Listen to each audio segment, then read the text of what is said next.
दहशत और धमाकों के बीच चुनाव संपन्न हो गए। अब से थोड़ी देर बाद इसके नतीजे भी आने की उम्मीद है, लेकिन पाकिस्तान को लेकर जो सवाल ट्रेंड कर रहा है वो ये कि पाकिस्तान आर्मी के चीफ मुनीर का वजीर कौन होगा, जिसे मोहरा बनाकर वो पाकिस्तान की सत्ता चलाएंगे। इसके बाद जाति पर शुरू हुई नई जंग की खबर, जिसके सूत्रधार हैं कांग्रेस के सांसद राहुल गांधी। राहुल ने प्रधानमंत्री नरेंद्र मोदी की जाति को लेकर जो कुछ किया है और कहा है, उसका असर तेजी से बढ़े राजनीतिक तापमान को देखकर महसूस किया जा सकता है। वैसे राजनीति के जानकार राहुल के इस बयान पर सवाल क्यों उठा रहे हैं, ये भी समझेंगे। फिर सत्ता में सियासत के श्वेत श्याम रंग की बात जो कांग्रेस बीजेपी ने एक दूसरे पर उछाला है। आज वित्त मंत्री निर्मला सीतारमण ने यूपीए सरकार की आर्थिक नीतियों पर एक श्वेत पत्र पेश किया। जवाब में कांग्रेस मोदी सरकार के खिलाफ ब्लैक पेपर लेकर आ गई।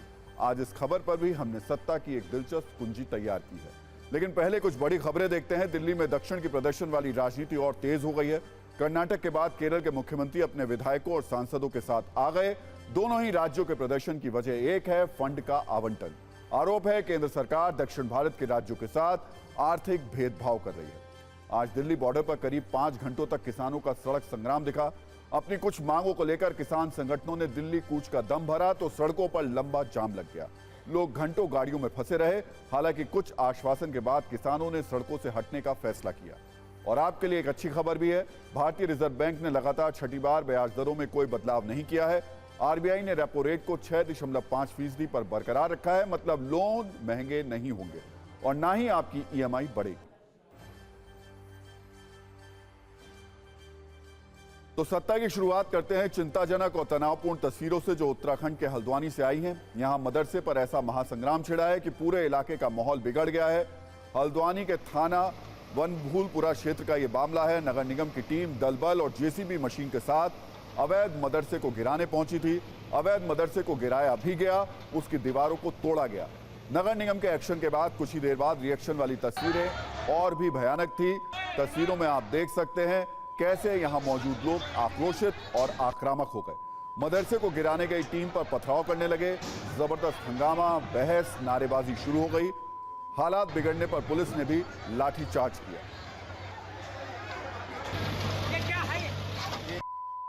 कई प्रदर्शनकारियों को दौड़ा कर पीटा गया। आंसू गैस के गोले भी छोड़े गए हैं। नगर निगम के मुताबिक उत्तराखंड के हल्द्वानी में 3 एकड़ की जमीन पर विवाद था। यह मदरसा अवैध रूप से चल रहा था। इस जमीन को नगर निगम ने पहले ही अपने कब्जे में ले लिया था। यहां पर मौजूद अवैध मदरसे और नमाज स्थल को सील कर दिया गया था। आज इसे ध्वस्त भी कर दिया गया, जिसके बाद यह हंगामा शुरू हो गया। इस कार्रवाई के दौरान पथराव करने वाले अराजक तत्वों को चिन्हित किया जा रहा है, जिसके आधार पर कार्रवाई की जाएगी। और इस पर बात करने के लिए मेरे सहयोगी हर्ष रावत मौजूद हैं। हर्ष, अभी क्या स्थिति है वहां पर? जी देखिए राहुल, अगर बात की जाए तो स्थिति बेहद तनावपूर्ण है। अब हवाई फायरिंग शुरू हो गई है, पुलिस की तरफ से हवाई फायरिंग हो रही है ताकि जो उपद्रवी हैं, जो प्रदर्शनकारी हैं, उनको शांत किया जाए। जब नगर निगम की टीम जेसीबी मशीन लेकर पहुंची, भारी संख्या में फोर्स लेकर पहुंची, उसी दौरान उपद्रवियों ने जबरदस्त पथराव किया है, जिसमें कई पुलिसकर्मी, कई पत्रकार, प्रशासन के लोग घायल हुए हैं। पुलिस की, प्रशासन की गाड़ियों पर आग लगा दी गई है, पत्रकारों की गाड़ियों पर आग लगा दी गई है। हालात बेकाबू हो गए हैं। ऐसा स्थिति है कि जो फोर्स है वो कहीं ना कहीं थोड़ा सा कम ऐसा लग रहा है। लेकिन पुलिस की टीम हो, चाहे एसएसपी हो, चाहे प्रशासनिक अधिकारी पूरी तरह से डटे हुए, लेकिन जो प्रदर्शनकारी हैं वो लगातार पत्थरबाजी कर रहे हैं। कोई जो मदरसे, अवैध मदरसे हैं, जो अवैध नमाज स्थल है, उसके जब प्रशासन और नगर निगम की टीम तोड़ने आए, उसका विरोध कर दे। उसी दौरान ये आगजनी की घटना शुरू हुई, पत्थरबाजी हुई, जो लगातार अभी जारी है। और फोर्स पूरी तैनात है। बनभूलपुरा के पास अगर बात की जाए जो थाना है, उसके पास में भी जो पुलिस की गाड़ी है उसमें आग लगा दी गई है। हालात बेकाबू हो गए हैं। हर्ष, लेकिन पहले जब ये किया जाना था उससे पहले पुलिस ने फ्लैग मार्च किया था और एहतियात बरतने की बात भी कही गई थी। फिर आज ऐसे हालात कैसे पैदा हो गए? क्या फोर्स पूरी तरीके से मुस्तैद नहीं थी? क्या उस तरीके के इंतजाम नहीं थे? जी नहीं, ऐसा नहीं। पुलिस फोर्स लगातार जिस दिन से ये कार्रवाई शुरू हुई है उस दिन से लेकर अभी तक फोर्स पूरी तैनात थी, लगातार नजर बनाए हुए रखी थी। लेकिन जो भीड़ है, जो प्रदर्शनकारी हैं, जो उपद्रवी हैं, वो बेकाबू हो गए। उनकी संख्या बहुत ज्यादा है और वो लगातार पत्थरबाजी कर रहे हैं। उन्होंने पुलिस की गाड़ियों हो, चाहे प्रशासनिक गाड़ियों पर आग लगा दी है। बनभूलपुरा थाने के पास भी आगजनी की घटना हुई है। हालत बेकाबू है और काफी तनाव की स्थिति है। एसएसपी हो या अन्य अधिकारी भी मौके पर मौजूद है, लेकिन स्थिति अगर बात की जाए तो बेहद तनावपूर्ण है। हर्ष, एक बार पूरा मामला बताएंगे, ये घटना है क्या? किस जगह को ये तोड़ने के लिए पुलिस प्रशासन पहुंचा गया था? कब ये नोटिस दिया गया था? पूरी एक बार घटना विस्तार से बताइए। देखिए, अगर बात कीजिए, थाना बनभूलपुरा के अंतर्गत मलिक का एक बगीचा है, जहां से नगर निगम की टीम ने 3.5 एकड़ की जो जमीन है उसको खाली कराया था। उसके बाद वहां पर एक अवैध मदरसा और एक मस्जिद पाई गई थी जहां पर नमाज स्थल है, उसको नगर निगम की टीम ने सील कर दिया था। इस दौरान काफी बातचीत भी हुई कि कोर्ट भी गया दूसरा पक्ष, लेकिन कोर्ट से इनको कोई ऐसी राहत नहीं मिली। लेकिन आज नगर निगम की टीम, प्रशासन की टीम, पुलिस फोर्स जब वहां मौके पर पहुंची, उस दौरान जो उपद्रवी हैं, जो प्रदर्शनकारी हैं, उन्होंने पत्थरबाजी की। उनको वो जवाब में कार्रवाई के तौर पर प्रशासन की तरफ से भी एक्शन लिया गया है। प्रशासन के आला अधिकारी मौजूद हैं, लेकिन ये पूरा मामला अवैध मदरसा और मस्जिद में तोड़े जाने को लेकर शुरू हुआ है। बहुत बहुत शुक्रिया हर्ष ये पूरी जानकारी देने के लिए। और अब सत्ता में बात करते हैं प्रधानमंत्री नरेंद्र मोदी की समुद्र नीति की। वैसे आप इसे चीन के राष्ट्रपति शी जिनपिंग की छल नीति के जवाब में हिंदुस्तान की जल नीति भी कह सकते हैं। इसकी लहरें हिंद महासागर में श्रीलंका से उठी हैं और यकीनन इस खबर को सुनने के बाद जिनपिंग जल भुन गए होंगे। दरअसल श्रीलंका में कुछ ऐसा हुआ है जिससे इस बात के संकेत मिल रहे हैं कि जिनपिंग से श्रीलंका का मोह भंग हो चुका है और अब उसे प्रधानमंत्री मोदी की समुद्र नीति पर पूरा यकीन है। खबर है कि जिस श्रीलंका ने हाल ही में चीन के एक जासूसी जहाज को अपनी समुद्री सीमा से भगा दिया था, बीच रास्ते से ही लौटा दिया था, आज उसी श्रीलंका ने भारत की पनडुब्बी का भव्य तरीके से स्वागत किया। इस पनडुब्बी का नाम है INS करंज। लेकिन बड़ी बात यह कि श्रीलंका से भगाए जाने के बाद जिनपिंग को उसी मालदीव में डेरा डालना पड़ा जिसके राष्ट्रपति मोहम्मद मोइज़ू को उन्होंने भारत के खिलाफ अपने हुक्म का गुलाम बनाया हुआ है। सबसे पहले हम आपको वो तस्वीरें दिखाते हैं जो इस वक्त पूरी दुनिया में चर्चा का विषय बनी हुई हैं, क्योंकि इन तस्वीरों में हिंदुस्तान पर भरोसा मजबूत होने और चीन से मोह भंग होने वाले सूत्र हैं। ये तस्वीरें श्रीलंका के कोलंबो से आई हैं, जहां भारत की खतरनाक सबमरीन INS करंज को कोलंबो बंदरगाह के पास डॉक किया गया है।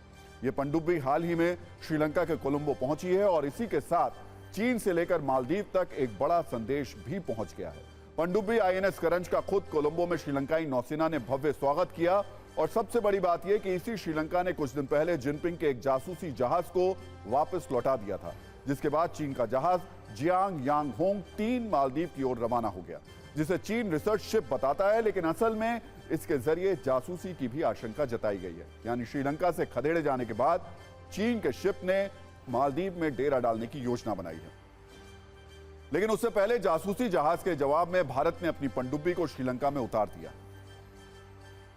यह एक ऐसी पनडुब्बी है जो मुश्किल परिस्थिति में समंदर के खारे पानी में चीन को करारा जवाब देने का दम रखती है। इसलिए सबसे पहले हम आपको यह दिखाते हैं कि भारत की यह सबमरीन कितनी ताकतवर है। INS करंज स्कॉर्पियन क्लास की एक स्वदेशी अटैक सबमरीन है। इसकी लंबाई 67.5 मीटर है, ऊंचाई 12.3 मीटर है और वजन 1565 टन है। INS करंज में टॉर्पीडो और एंटी शिप मिसाइलों से हमला करने की ताकत है। इसके अलावा यह पनडुब्बी दुश्मन को ढूंढकर उस पर सटीक निशाना लगाने में भी माहिर है।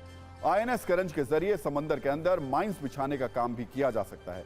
यह पनडुब्बी अधिकतम 1150 फीट की गहराई तक जा सकती है और समंदर के अंदर लगातार 50 दिनों तक रहने की इसकी क्षमता है। इस पनडुब्बी में 8 अधिकारी और 35 नौसैनिक तैनात हो सकते हैं। अब श्रीलंका में इसी पनडुब्बी का स्वागत किया गया है और इससे जिनपिंग को जोर के झटके जरूर महसूस हो रहे होंगे। लेकिन जिस श्रीलंका को चीन अपनी टूल किट की तरह इस्तेमाल करता था, आखिर उस श्रीलंका ने अचानक यू टर्न क्यों लिया और इससे चीन से मालदीव तक कैसे एक सख्त संदेश गया, इस पर आपको एक रील दिखाते हैं।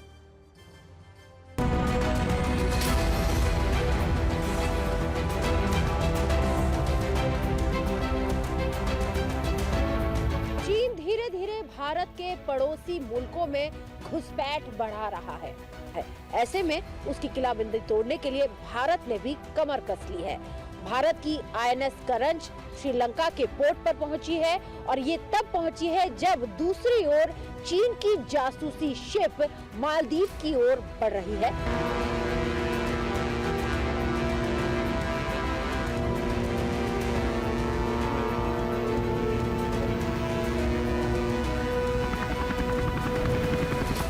श्रीलंका ने चीन के जासूसी शिप को आने से मना कर दिया। ये बहुत बड़ा मैसेज है देखा जाए, क्योंकि ये श्रीलंका समझ गया कि उसका असली दोस्त कौन है और चीन किस प्रकार की डिप्लोमेसी करता है। लोन डिप्लोमेसी को पूरी दुनिया समझ रही है। श्रीलंका को पैसा दिया, अम्बनटोटा बंदरगाह पर कब्जा किया और साथ ही साथ बाकी उनकी पॉलिसीज को भी कंट्रोल करने की कोशिश की।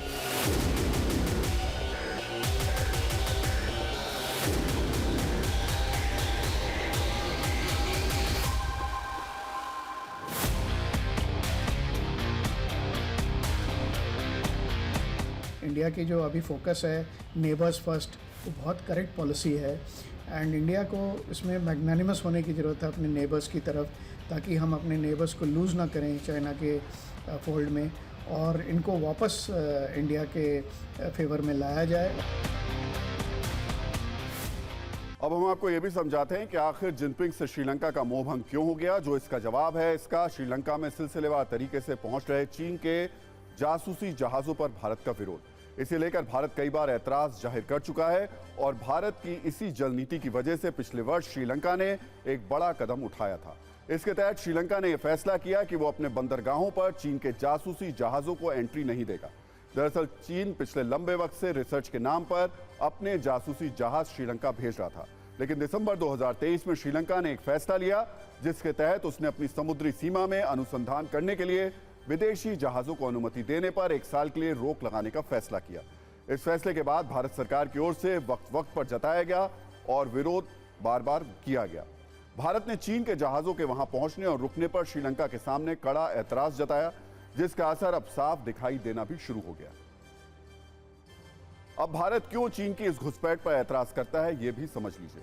दरअसल पिछले कुछ दशकों में चीन ने तेजी से अपनी नौसैनिक क्षमताओं का आधुनिकीकरण किया है। चीनी नौसेना ने विमान वाहक जहाजों, सतही युद्धपोतों और सैन्य पनडुब्बियों को बड़ी संख्या में अपने बेड़ों में शामिल किया है और इसके जरिए वो हिंद महासागर में अपने दबदबे को बढ़ाने के अरमान पाल कर बैठा है। चीन हिंद महासागर में स्ट्रिंग ऑफ पर्ल्स रणनीति पर काम कर रहा है। इसके तहत हिंद महासागर के आसपास के देशों में बंदरगाह बनाए गए हैं। चीन ने चुपके से बुनियादी ढांचे का निर्माण भी कर लिया है। हिंद महासागर में उसने कई अड्डे बनाए हैं जिसके जरिए वो जासूसी करता है। आपको बता दें कि पिछले साल विदेश मंत्री जयशंकर ने इस पर चिंता जताते हुए कहा था कि पिछले 20-25 वर्षों पर नजर डालें तो हिंद महासागर में चीनी नौसैनिकों की मौजूदगी और गतिविधि में लगातार बढ़ोतरी हुई है। अब भारत के इन्हीं ऐतराजों की वजह से श्रीलंका ने एक बड़ा कदम उठाया है। अब देखते हैं इसकी बौखलाहट में जिनपिंग क्या करते हैं। अब राजनीतिक सत्ता की बात करते हैं, जो एक कहानी प्रधान सिनेमा से एक्शन मूवी की तरह बढ़ रहा है। लोकसभा चुनाव के ऐलान में अभी कुछ दिन बचे हैं। उससे पहले जाति गठबंधन और श्वेत शाम पत्र वाली राजनीति रोमांच पर है। पक्ष और विपक्ष दोनों तरफ से अलग अलग मुद्दों पर जुबानी फायरिंग हो रही है। इसलिए सत्ता में आज हमने राजनीतिक खबरों की एक समग्र कुंजी तैयार की है, जिसमें पीएम मोदी की जाति पर राहुल गांधी का नया आरोप है, तो बीजेपी दक्षिण में पुराने साथियों की घर वापसी में जुटी हुई है और तीसरा action black versus white paper के बीच है। इन तीनों राजनीतिक कुंजियों में बहुत कुछ होगा, लेकिन शुरुआत राहुल गांधी के एक बयान से, जिसमें पीएम मोदी की जाति का जिक्र है और उनसे ओबीसी होने पर सवाल है। कांग्रेस नेता राहुल गांधी आजकल ओडिशा में भारत जोड़ो न्याय यात्रा कर रहे हैं। यहां उन्होंने प्रधानमंत्री नरेंद्र मोदी की जाति को लेकर बड़ा हमला किया। उन्होंने कहा कि प्रधानमंत्री नरेंद्र मोदी ओबीसी जाति में पैदा नहीं हुए थे, वो तो सामान्य जाति में पैदा हुए थे। एक बार सुन लीजिए कि राहुल गांधी ने शब्दशः कहा क्या। सबसे पहले मैं आपको बताना चाहता हूं, नरेंद्र मोदी ओबीसी पैदा नहीं हुए थे। फिर से सुनो, नरेंद्र मोदी जी दिल्ली का, सुनो भैया, मैं बहुत गहरी बात बोल रहा हूं। आपका लोगों का, आप सब लोगों का भयंकर बेवकूफ बनाया जा रहा है। नरेंद्र मोदी जी ओबीसी नहीं पैदा हुए थे।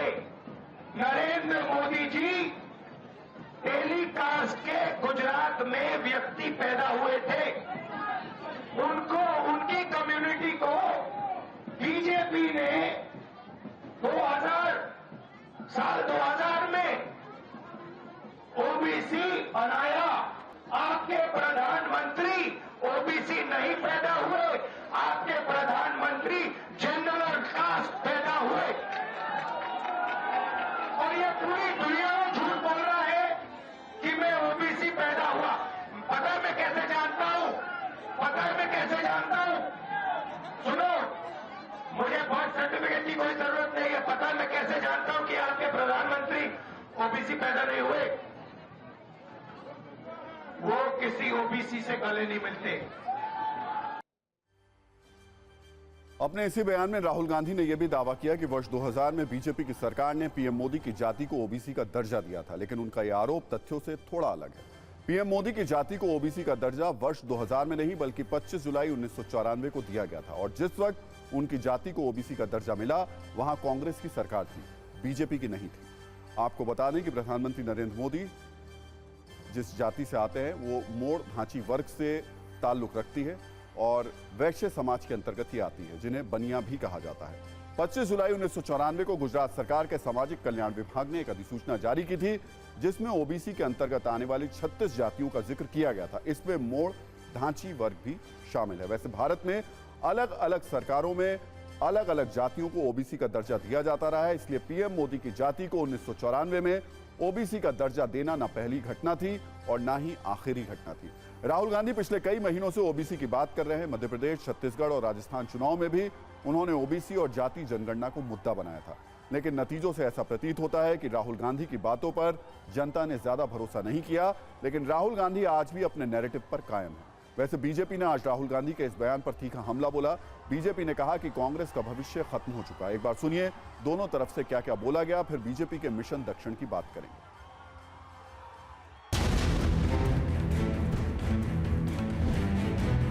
का पिछड़ा अति पिछड़ा, वंचित, शेड्यूल कास्ट, शेड्यूल ट्राइब सभी मोदी जी को अपना नेता मानते हैं, तो इससे उनकी परेशानी है। लेकिन राहुल गांधी का ये स्तर हो जाएगा तब तो मैं यही कहूंगा कांग्रेस पार्टी का भविष्य बिल्कुल अंधकार में है।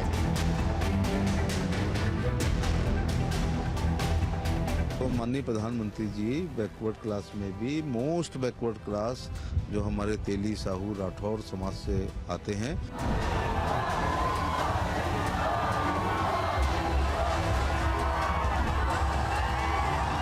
कम 68-70 साल वोट ले ली, शोषण करते रहे, दिया कुछ नहीं, और आज यहाँ तक उतर आए कि किसी की जात को कह रहे हैं कि वो इस जात का है ही नहीं। भाई कमाल है तो बिल्कुल।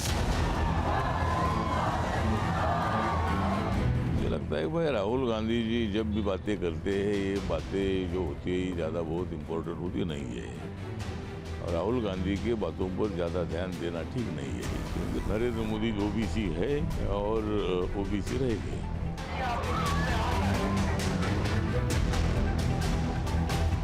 कांग्रेस के नेता ने या उन्होंने क्या कहा है, मैं उस पर अपनी बात नहीं कहना चाहता हूँ, लेकिन जन्म से नहीं है बहुत से लोग पिछड़े, सर्टिफिकेट से।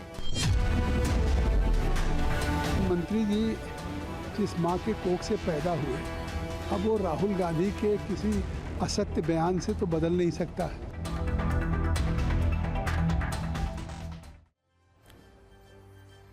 दरअसल राहुल गांधी के इस हमले को एक जवाब के रूप में देखा जा रहा है। कल पीएम मोदी ने राज्यसभा में धन्यवाद प्रस्ताव पर हुई चर्चा का जवाब देते हुए कहा था कि पंडित नेहरू ने सभी राज्यों के सीएम को चिट्ठी लिखकर आरक्षण का विरोध किया था। उन्होंने कहा था कि वो नौकरी में आरक्षण के खिलाफ हैं। यानी कल पीएम ने कांग्रेस को ओबीसी पर घेरा था, आज राहुल गांधी ने पीएम मोदी को घेरने की कोशिश की। वैसे आपको बता दें कि जिस ओबीसी वर्ग की चर्चा इस चुनाव में सबसे ज्यादा है वो भारत में करीब 44% है और चुनाव में काफी अहम भूमिका निभाता है, इसलिए हर दल के नेता जाति जाति करते सुनाई दे रहे हैं। अब बात करते हैं बीजेपी के मिशन दक्षिण की, जिसमें वो अपने पुराने सहयोगियों को तेजी से अपनी तरफ लाने की कोशिश में लगी है। सूत्रों के मुताबिक तेलुगु देशम पार्टी यानी टीडीपी और बीजेपी आंध्र प्रदेश में गठबंधन कर सकते हैं। इन संकेतों के बीच कल TDP chief N Chandrababu Naidu और गृहमंत्री अमित शाह के बीच एक बैठक भी हुई। इस बैठक में बीजेपी अध्यक्ष जेपी नड्डा भी मौजूद थे। इस बैठक में चंद्रबाबू नायडू और अमित शाह के बीच गठबंधन के स्वरूप को लेकर चर्चा हुई। टीडीपी सूत्रों से मिली जानकारी के मुताबिक बीजेपी चाहती है कि एनडीए के पुराने स्वरूप को फिर से स्थापित किया जाए। कल की बैठक में गठबंधन से फायदे और नुकसान की चर्चा हुई। इस बात पर भी चर्चा हुई कि गठबंधन से सरकार विरोधी मुस्लिम वोट में बिखराव तो नहीं आएगा। गठबंधन की सूरत में बीजेपी का वोट बैंक पर असर तो नहीं पड़ेगा। इस सब के अलावा चर्चा में चंद्रबाबू नायडू ने कहा कि आंध्र प्रदेश में लोगों के बीच एक धारणा बनी हुई है कि जगन रेड्डी और बीजेपी शीर्ष नेतृत्व एक साथ हैं, उसको लेकर भी लोगों से फीडबैक लेना होगा। चंद्रबाबू नायडू और गृहमंत्री अमित शाह के बीच इस बात पर भी सहमति बनी कि जल्द ही अपनी अपनी पार्टी से जमीनी फीडबैक लेकर दोबारा बैठक करेंगे। कुल मिलाकर टीडीपी के एनडीए के साथ आने पर अगले हफ्ते भर या 10 दिन में फैसला आ जाएगा या लिया जाएगा। जानकारी के मुताबिक सीट शेयरिंग को लेकर अभी कोई बातचीत नहीं हुई।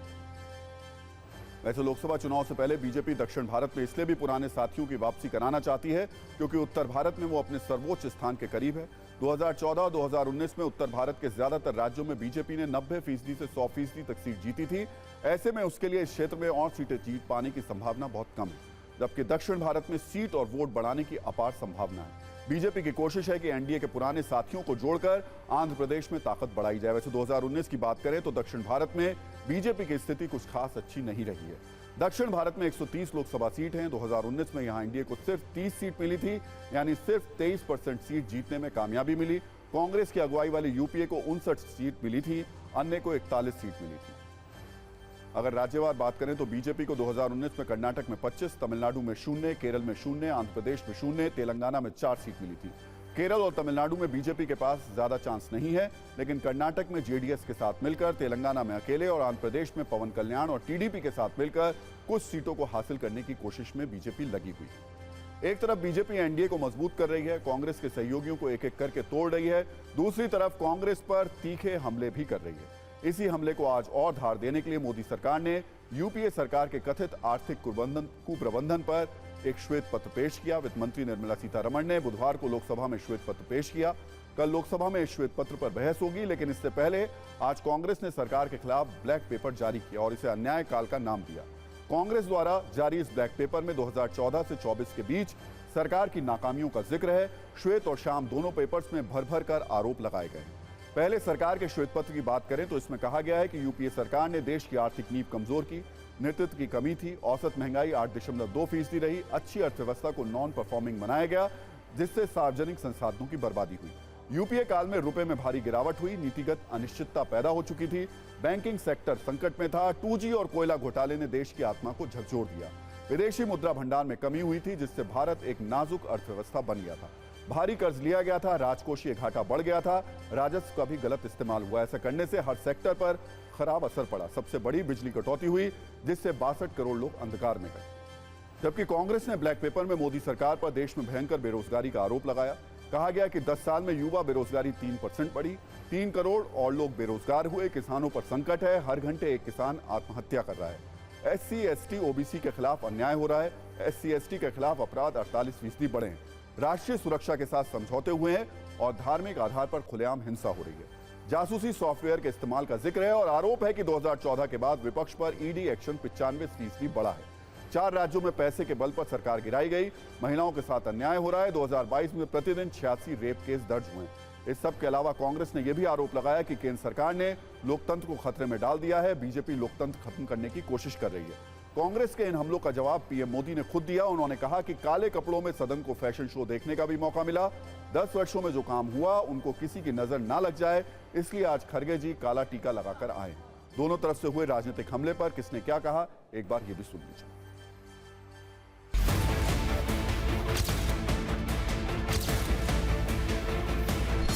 खड़गे जी का बहुत धन्यवाद करता हूं, ताकि इस हमारी प्रगति की यात्रा को कोई नजर न लग जाए, ये नजर न लग जाए, इसलिए आपने आज जो काला टीका किया है। मैं तो सोच रहा था सब काले कपड़ों में आएंगे, लेकिन शायद काला जोजू खिंचते खिंचते खिंचते ब्लैक पेपर तक चला गया है। लेकिन फिर भी मैं उसका भी स्वागत करता हूं, क्योंकि जब भी अच्छी बात होती है काला टीका नजर न लग जाए, इसलिए बहुत जरूरी होता है। वो तो 70 का टाइम खत्म हो गया, लेकिन सभी न्यूज मित्रों से हमारी न्यूज रिक्वेस्ट है कि वो सत्ता की न्यूज को ज्यादा से ज्यादा शेयर करें और अपने सुझाव में व्हाट्सएप करें।